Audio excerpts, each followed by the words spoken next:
They touch me, it's consequences that come with that. I call you next. Hey, Lee, they try to steal our shit. I feel like a lot of people took away the negative from that. That people out here lying is trademark, and I own the trademarks, and it's public record. Like, ain't nobody gotta lie about, bro. Pull up with 20 niggas with ski masks. Like, super hating. Like, Ain't nobody trying to hear you, not no street nigga. But she ain't never paid for not one of my I'm not finna die for this shit. I'm trying to get out. They died the first thing they say is, For this shit. man, he had potential to I ain't never grow up. touched none of y'all. I ain't never did. I don't owe y'all niggas shit. I don't owe y'all niggas shit. She said, I killed a boy. I'm going to prison. You can out-internet me, but you can't out-business me and out-grind me. We are here on another episode of Address It. I have Ward 4 candidate Angela Williams here with me, and we are going to get down to the bottom of it. You know, she's running for this year's election, 2023 City Council in Ward 4. Yes.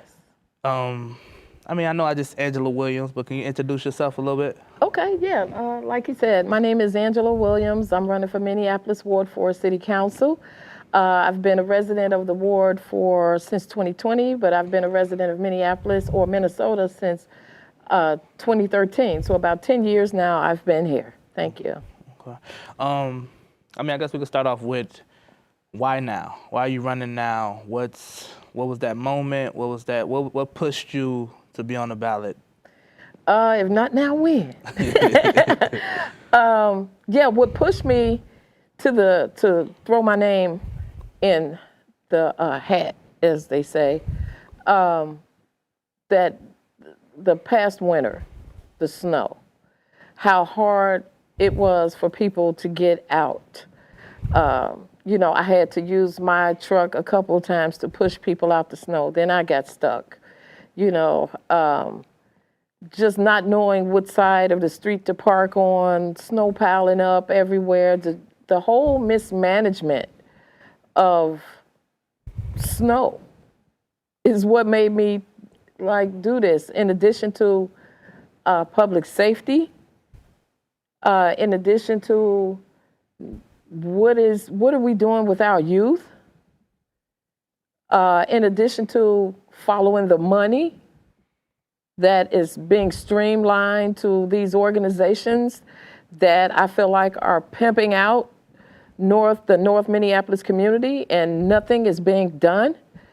The fact that we have ineffective city leaders that is making the grade for themselves, what I call resume builders.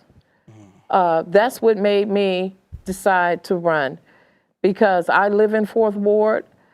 There's nothing that I have seen, not even an inkling of an attempt to even include the community in anything, to bring us together on anything.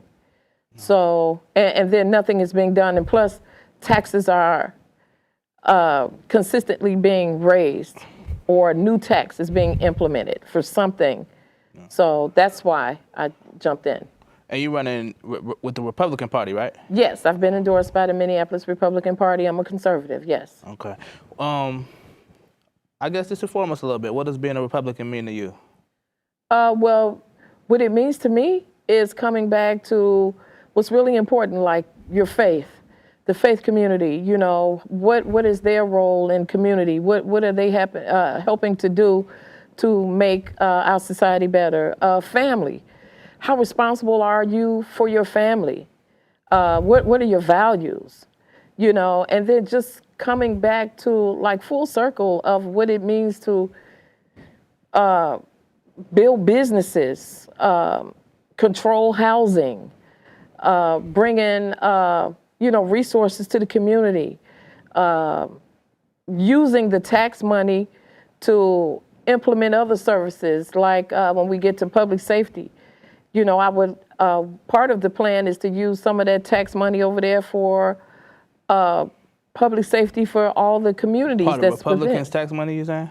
Well, what I'm saying is we could use that tax money to implement that instead of using tax money to put in people's pockets that aren't doing anything for the ward. So are you saying like tax write-offs? Or is that what you're referring to? Well, like a special service tax, like all these taxes that they have implemented on communities right now, especially property owners. Yeah, so I would like to use that money to kind of build the community. That's what it means to me. Like coming back to common sense values, like what it really means to interact with the police, what it really means to fund the police department and bring the resources that they need so they can be effective in a community. Yeah, just the purpose of personal prosperity. But how did you come to that, though? How did you come to? Because I've seen what the Democratic, the DFL has done. In my opinion, they have destroyed our communities. They have not been effective. They are not signing off on the right things. And I'm sorry, everybody, but that Crown Act, I just don't really care for that. When we have tenants that are struggling to pay rent, when we have tenants that are being egregiously mishandled by landlords. So what it means to me is getting from under the oppressive system, which I think the DFL is oppressive, and it's been that way for years. I feel like they use low-income communities for their own personal gain as far as political power is concerned. So I don't want to be up under that. I don't want to be up under that. I believe communities would be much stronger if they do lean towards the conservative side and start to understand what it means to build businesses, to build commerce in communities, to have public safety that's effective in communities, to not mishandle the budget the way it's being mishandled. So we have to put the money where it can help communities grow, not hurt communities, which is what it's doing right now. What would you say makes you qualified to be in this position? My business in business, economic and community development. I've been doing this type of work since 2000, working in communities, building economic districts. When I was Midwest Districts Director for National Black Wall Street Chicago, I've written legislation. I know how to bring funding to communities. When I was executive director for Chamber of Commerce, I've raised over $1 million in services from 2010 forward until I left to bring beautification, landscaping, public way maintenance, facade improvements, security for neighborhoods. So in Chicago, that's the work I did when I was living in Chicago. So community development, being an organizer, being in housing, knowing how to build tenant associations, knowing how to help people understand the law, helping people get results instead of being victimized all the time by landlords. So all of my work in business, community, and economic development has brought me to where I am today. So you say you've been living in Ward 4 for the past 3 years. 3 years. Mm-hmm. But prior to that, what's your background? Where you from? Grew up? I've been, like I said, I moved to Minnesota in 2013. Okay. So I came from Chicago. So that's where I'm from. I'm from Chicago. Born and raised in Chicago? No, raised in Chicago. Born in Mississippi, but raised in Chicago, yes. Do you have Black Panther affiliations? I used to be the secretary of the new Black Panther Nation here in Minneapolis. Yes, I am no longer affiliated with the group, though. Okay. But I mean, how does that go? I mean, how did it work out? So the new Black Panther Nation, they are a group that is here to help the Black community reimagine